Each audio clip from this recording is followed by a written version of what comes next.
Hello everyone, and welcome to Power Pages Tips.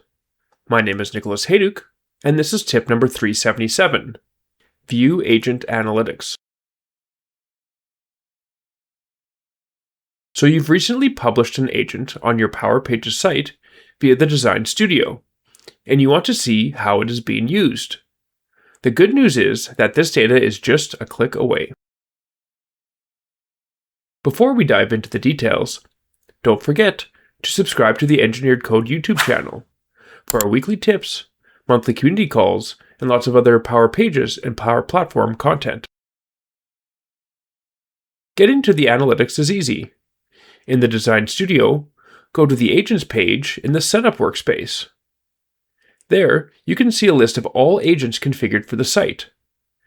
Click the View link in the Analytics column to open a new tab that shows how your agent has been used.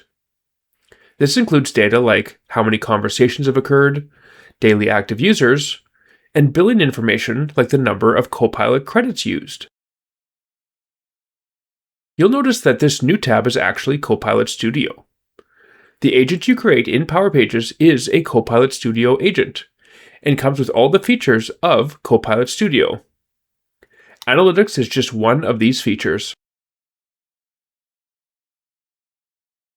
Thanks for watching, and I hope you found the Power Pages tip number 377 on View Agent Analytics useful.